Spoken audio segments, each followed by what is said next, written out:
You know the vibes. Welcome back to another episode of the Hoop Genius podcast brought to you by NBA 2K24. It's myself, Mo Moonty, alongside me as always, the three-time NBA champion, Mr. BJ Armstrong. BJ, how's it going over there in LA? Oh, it's good. It's good. I'm back in the game. Your Celtics are playing our Bucks. They're our Bucks now. They were my No, they ain't Bucks. our Bucks. They're your Bucks. Keep that over there. Well, the game will be done by the time this episode comes out, so we'll see how it Yeah, goes. yeah. But I want to start this episode wishing all of our listeners, everyone around the world, celebrating a happy Eid Mubarak. It's a very Oh, special day, the end of Ramadan. So hope you yes, guys are yes. enjoying eating with your families today and having a great time. So sending my love and blessings to all of you. But the NBA continues to roll on, BJ, and the Timberwolves have announced that Karl-Anthony Towns has been cleared for full contact 5-on-5 basketball Oh, activities and is progressing towards a return to play. Now, you have expressed on the previous episode your worries about the Timberwolves in the first round. Just how much of a boost is this for them having Cat back in the lineup? well, it's great. As you know, health is everything. And it's great for them to have all of their players available. And clearly, he's a very good player. He's an all-star caliber player. And they're going to need their players to get out there and perform at a very high level. So that's great news for them. And we'll see how he plays. And he hasn't played in a while. Clearly, he's a vet. He knows he knows his body better than anyone. But I think it's going to be important for them to have all their players in uniform ready to go once the playoffs begin. Mm-hmm. And I think the biggest thing for them is that bolsters their bench because now Naz Reid can come off the bench and really carry that unit. So it gives Naz them that Reid. depth. I love Naz. Naz is one of my favorite players. He's, in my next life, I want to come back as a big. I'm going to come back as a 7-footer. And you're going to play that Naz Reid, huh? Well, Naz has figured something out. He's up. Mo, he should get some six-man in the year considerations, what he's done 100%. this year. Yeah. I mean, he's had a terrific year. And he's shooting a three ball now. So he's extended his game further and further away from the basket. But I mean, that's great for them to have all of their players available. Man, he's been playing absolutely amazing basketball. It's great for the Timberwolves because there was a point where people thought he was going to leave as a free agent, but they managed to retain his services. So that's fantastic for them. A report came out from The Athletic. And BJ, I love my trade and free agency rumors. And we probably won't get another one of these till the summer. Trade and free agency already? Did you just say that, Mo? Did you just say that? Well, The Athletic say one of the worst kept secrets in the league is that Orlando, loaded with young talent but not with shooters, might offer Klay Thompson a ton of money next summer.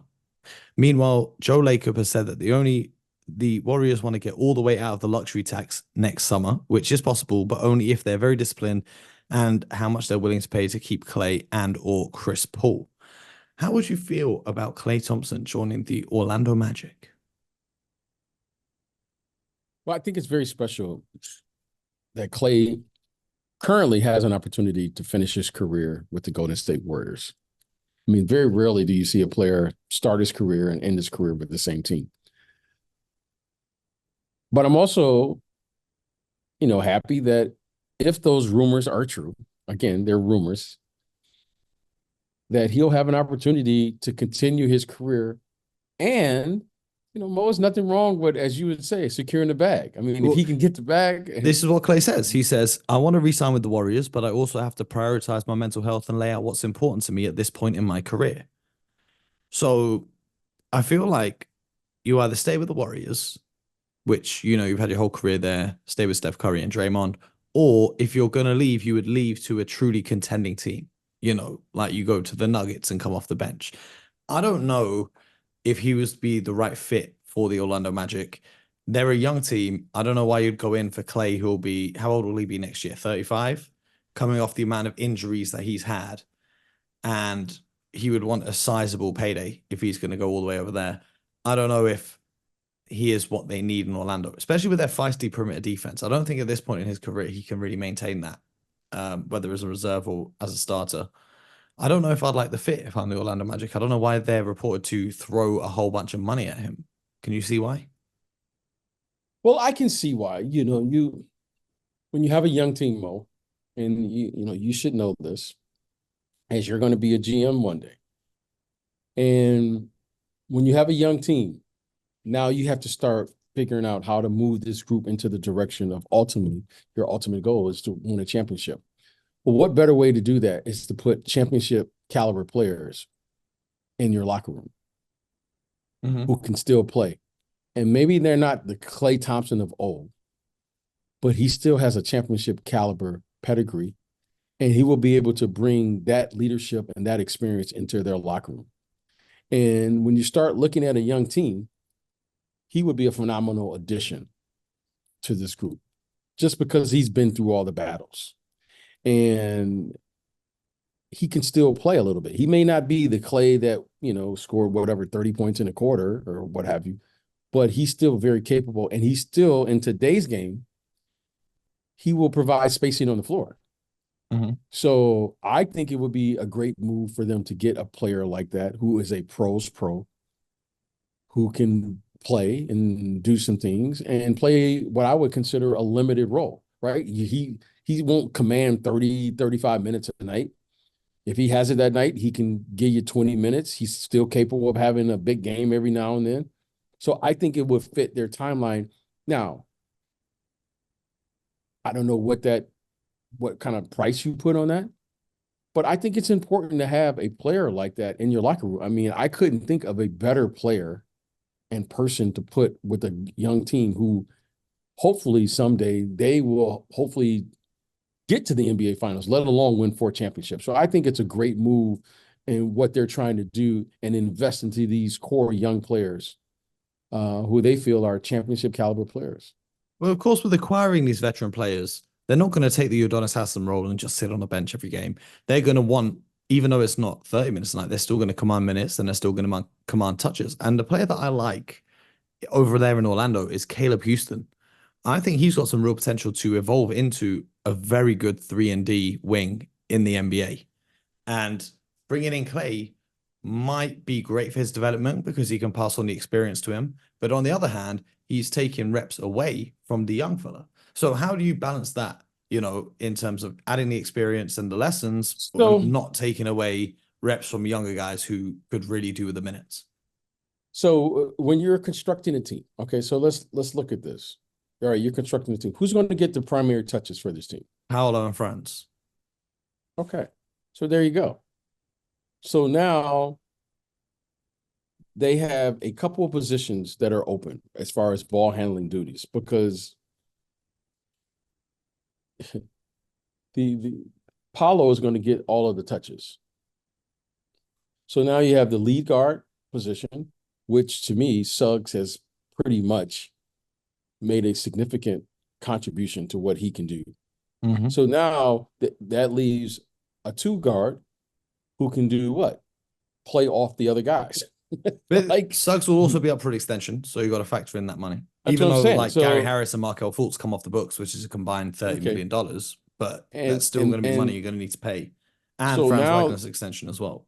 Yeah, so it's just, to me, it just makes sense for them to get a veteran who understands the game. When I say the game, right, there's no more development here.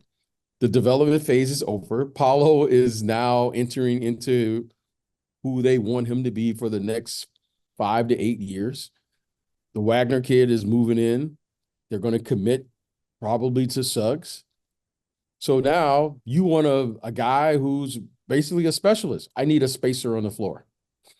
That's what it is. So to me, it makes sense. I get it when you have young players, but at some point here, you got to stop the development. You got to commit to the players and you got to commit financially.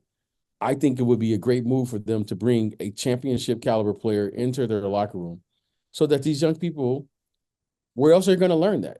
I mean, you don't learn that anywhere else other than from your peers. So I think it would be a great move. I'm not saying, I got to look at all the players that will be available, but I like the thinking. I like the fact that they're bringing. Where else are you going to get that? Like, you don't just get that anywhere. People can talk about it. I mean, what he's done, he's arguably been on the best team for the last decade. Where else are you going to learn that? and their GM and their team, their owner is letting them know this is what we expect. This is what we think. This guy's a pro's pro. So I like it. I like the fact that, that Klay Thompson is regarded. He's valued. He may not be the Klay Thompson of old, but I don't take that for granted because we put so much emphasis on development and all those things. But, this is a league now where I'm expecting the Orlando Magic to compete at a high level for the next at least 5 years. You have that. They're looking at the free agency class for next year. There aren't too many guys with that championship experience, as you say. One guy I'd look at, for a role player though, is KCP, who's got a player option this summer. If you're going to offer him more money than what the Denver Nuggets are going to give him to stay, then he's 3 years younger than Klay. He's got championship experience from winning championships, and in my opinion, maybe next season could produce at a higher level than a Klay Thompson could. But again, if I'm constructing a team, when you're good, it's like, okay, you're going to play next to a superstar. I'm going to play with Jason Tatum. Okay. Jason Tatum's going to get all the touches. Yes. I'm not going to get any touches when I go to Boston. Whoever goes to Boston right now is not going to get any touches. And then after he gets shooting all of his 25 shots, then the other guy's going to get 20 shots. And then after he gets his shots, now Porzingis looks like he's going to get some touches. So it's about constructing a team. To me, that's the beauty of being an executive, is you got to figure out your role on your team. I don't need a player who's going to command shots at this stage. Paolo should be a 25-plus scorer. But Klay Thompson will command shots, because if he's not getting shots, then what's he doing out there? He's not playing lockdown defense at this stage of his career. So I'll say it again. Klay Thompson, what will he do? He will provide spacing on the floor. Okay. But you can only have effective. You have to have those shots in order to command the spacing. Okay. Klay Thompson, in my opinion, this is just my opinion. I just want a player who, when my best player gets double teamed, which Paolo, when I watch them play, he gets double teamed. He will command a double team. I just want a player who will provide the proper spacing on the floor so that I can keep the defense honest. Right? I've been in many games in my career, in my previous life, where I played 35, 40 minutes and I only got 3 shots. Yeah, it happens. Okay. So most teams will say, well, we'll let Jordan get his, but we won't guard the role players. Or we're going to double team Jordan and force the role players to step up. Whatever happens in the course of an 82-game schedule, I have complete confidence that Klay Thompson will understand that. Yeah. That's just me, though. And well, that's fair enough. Yeah, I'm not saying it's right. I'm not saying I'm wrong. I'm just saying I just want to pay for a pro to say, Klay Thompson, you understand your position with this team. Because that team will only be as good as Paolo. And he's got to be 20, he's got to be north of 25 points a night. And Wagner's got to be north of 20, in my opinion. Mm-hmm. And then now you got Suggs, and then what's the big guy there? What's the Wendell? center? Wendell, Carter. Okay, and then if you can get 8 to 12 points a night from a 3-point shooter, hey, I'm taking that. Yeah. Well, right now, Paolo's getting 23 and Franz is getting 20. So you expect to see a leap from them next season. Yes. And in terms of shots, Paolo's only shooting 17 and a half a game and Franz is shooting 15 a game right now. That's what I'm saying. I just think it's a good move. I like the thought. I'm not saying it's not the right move. Look, KCP is a really good player. Like, okay, I mean, if you had an opportunity to get the guy, you got to look at it. But I don't think he's nearly the offensive threat that Klay Thompson is. Yeah. I think he's a better defender. I think he's younger. And he's a 2-time champion now? Yeah. 2-time champion? Lakers, Nuggets. Lakers, Well, Lakers. here's the So thing as well. Like, this whole thing could just be not true. Like, I don't often hear leaks from the absolutely. Magic. It could be Clay's agent just trying to put the word out there to get the Warriors to offer him a bit more money if they're scared of him This is walking. what I'm saying, Mo. This is what I'm saying. Like, I agree with that. Like, I agree with all of that you just said. Who knows? Who's talking about free agency now? When you said free agency, I was like, what is going on? We're not even into the playoffs. Like, that's what I'm saying. Like, I think this is so far-fetched. Like, it doesn't even matter. Like, we don't know the draft order. We don't know any of this. So who's talking about free agency? What is it, March? No, it's April now. Yeah, it's April. It is April now. Here's something off the court, which you won't be too happy about, but we got to talk about it. Nike revealed Victor Wembanyama's logo during the eclipse. I sent it to you, right? Yes, you did. The alien-based logo. BJ, you were there for the rise of the biggest sneaker brand in the history of the world, the Air Jordan. Do you think that Wembanyama, being as talented as he is and being as interesting as he is, will be able to make not even a similar mark, but do you think there's going to be tons of people wearing Wembanyama merchant shoes? Because the old adage is that big men can't sell shoes, but he's not really a big man. He's just a really tall guard in a weird way. So, what do you think about that from a business perspective? You know, I'm just going to tell you what I know works. Performance works. Mm-hmm. Like, all right, you market something, but when you talk about one of the greatest, athletes of all time, right? We don't even have to say his name. Why was it great? It wasn't because it was a great marketing campaign. It was great because he performed. He performed at an elite level. When you say the best of, you can say he is the blank of Formula One racing.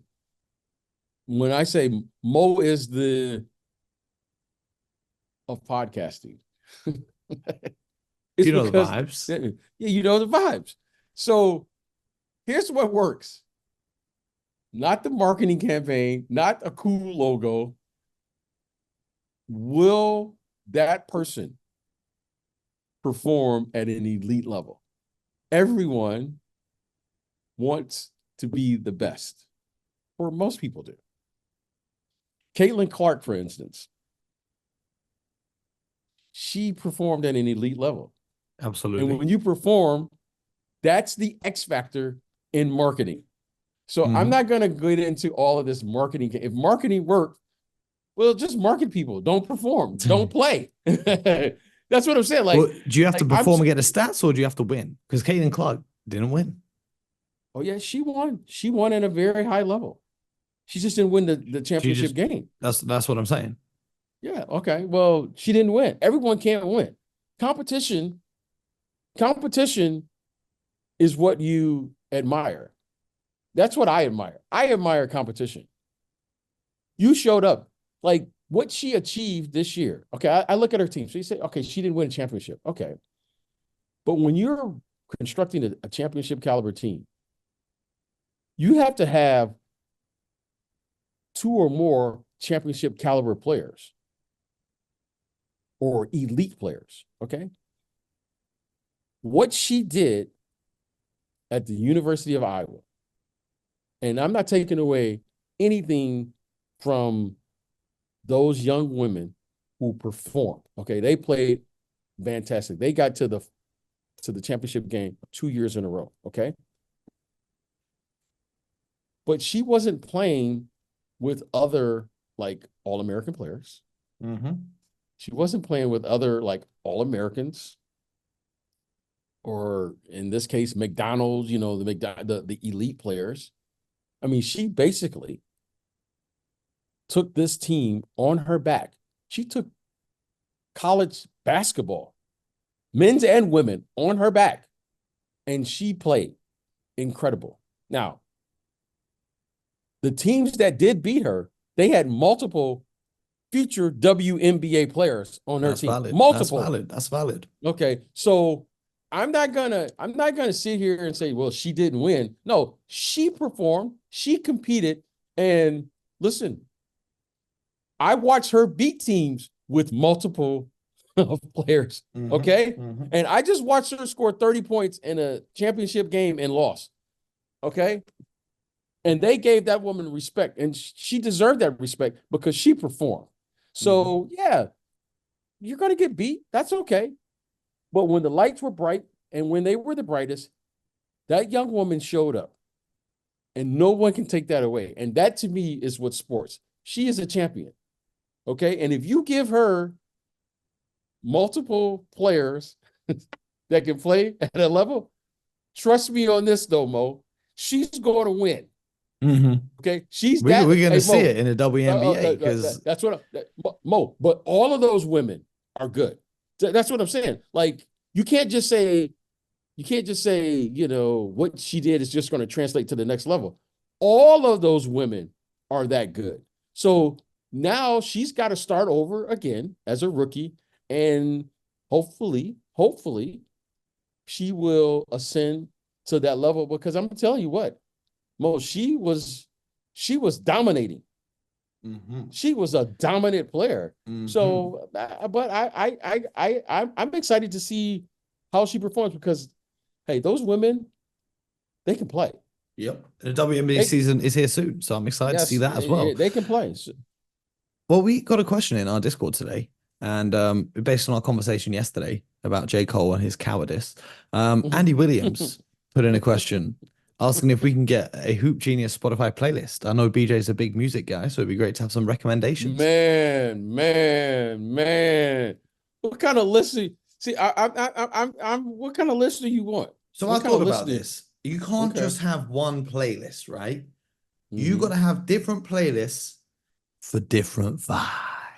Now, you got to have your pre-game playlist, your workout playlist. I got a cooking playlist for when I'm in the kitchen. I got a playlist for when I'm working, when I'm editing. I got all different types of playlists. So we're gonna have to come up with a few different ones. I don't know how you do it because I don't know if you're up on technology and you even use I know BJ's got a record player in his house, so I don't even know if you use Spotify like that. How do you organize your music? Well, there's one requirement for me: bars. Okay, but how do you organize it? Is the question, not the music itself. How do you categorize bars? I don't do music. I do bars. I don't do music. I don't do Instagram. I don't do Twitter. BJ takes his wife out on a drive. It's a nice romantic mood, and he's playing DMX. Hey, I'm gonna tell you something. I'm gonna tell you something about my wife. My wife is a hip hop. She understands. She understands the assignment. She understands the assignment. All of that music, okay, it's the time and place for music. There's one thing, Bo, that I study.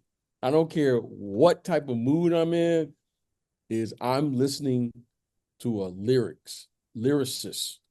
I love lyrics. I want bars.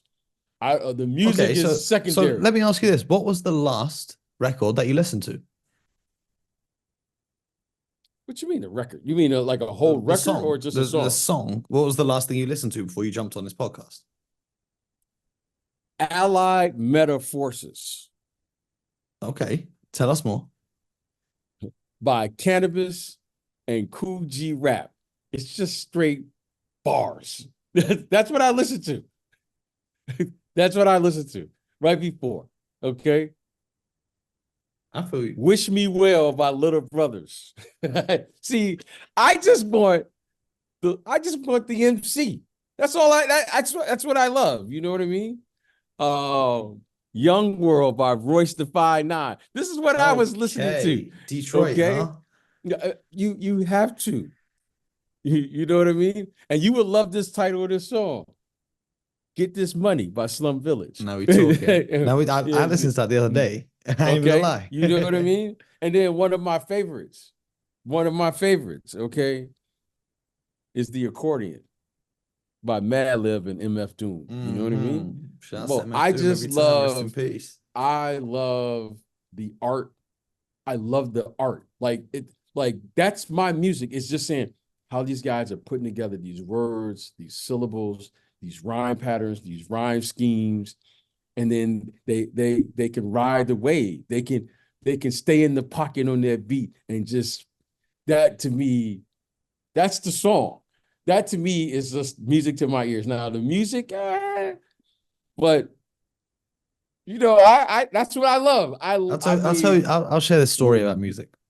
Yes. I'm gonna share this with the listeners. BJ and I in San Francisco, our first night in town. We're chilling, about to record. BJ gets a phone call from an executive at a music label. Executive says to him, "Yo, do you want to come through tonight? I got backstage. I've got an artist performing." BJ says, "Yeah, I'm with my guy Mo. Can he come too?" Guy says, "Yes." BJ says, "Who's the artist?" The guy says, "Snow Allegra." Now, I'm a big fan of Miss Snow Allegra. And BJ, I would very much like to be backstage with Miss Snow Allegra, respectfully. Anyway, conversation got. Now I'm hyped. I'm gassed. I'm thinking, I'm in San Francisco. I'm going to go meet Snow Allegra. It's going to be a great night. BJ hangs up the phone. We ain't going to that. I said, BJ, you're killing me here. He says, you can go. I said, BJ, I'm not invited. I'm your +1. I can't go on my own. So long story short, I never met Snow Allegra, and here I am, not married today, and still searching. I listen. Much respect. Much respect. I just this is the art that I prefer. You know what I mean? Like I offered you for you to go. Much respect. I respect art. But I hear it. You know, I there's something about the MC. It's just that's what I do. Shouts to Miss Snow Allegra. That's what I'm saying. Shout out. But And that's another episode of the Hoop Genius podcast. I need to go watch my Celtics take on the Bucks now. See if the Milwaukee downward spiral continues. Can we get Rhapsody? Can we get Rhapsody? If he even said Rhapsody was there. Well, I would have MC Light, Queen Latifah. Now you're talking Queen to Latifah. Me. Oh man. Yeah, now you're talking to me. You know what I mean? Like, okay. Hey, I gotta have, hey, Bo, I gotta have that. Well, it's a method, man. I gotta have it. But there are certain times in the day, and there are certain occasions where I might not go with the bars. There's certain times where you know the vibes. You gotta have something slow. You gotta have something a little jazzy. No.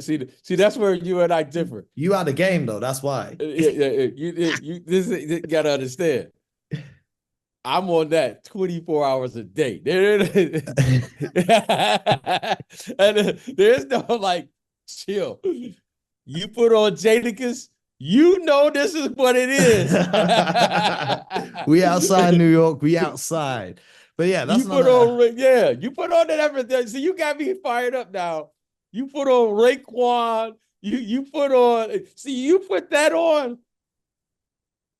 I don't care what time of day, where you at, what you doing. I hear it. Pharoah Monch. We can go on and on and on. I mean, there's just so many. Yeah, lyricists out there, but you shout know out what? Ice Spice. Shout out. I respect the art. I just know with the art that I prefer. I respect the art highly. Shout out yeah, that's what I'm saying. I respect the art, and I don't care where the bars come from. Hell yeah! Whoa. Bring the art, but bring the art though, because when you come in that arena, you better be able to handle yourself in that arena. I'm gonna end this one here before I say something. Anyway, go ahead. Because this is what we want. This is what the people want. Hey, but that's pretty funny. We'll make a playlist for you guys. We'll make a playlist. BJ gonna put his bars. I'm gonna put some UK bars because he ain't clued up on that like I am. I'm gonna show him some levels. So we'll make it work. Appreciate each and every one of you who tunes in. We'll be back to talking NBA tomorrow. Make sure you stay with the show. Get to the Discord server. Put your questions in because there'll be one more chance to ask your questions before the regular season ends and the play-in begins. So stay rocking with us. Unless I've got it horribly mistaken, right? The season ends this week. Yes, that would be correct. So the season is ending, and then the playoffs are beginning. So we have one more. This is the final week before we have to get after it. That's right. And right now the Bucks are up 51-37 as the Celtics are without Al Horford and Kristaps Porzingis. So let me go watch this, and we'll be back tomorrow with more. So make sure you stay locked in, subscribe, YouTube, Spotify, Apple, wherever you get your podcasts. And most importantly, until next time, get buckets.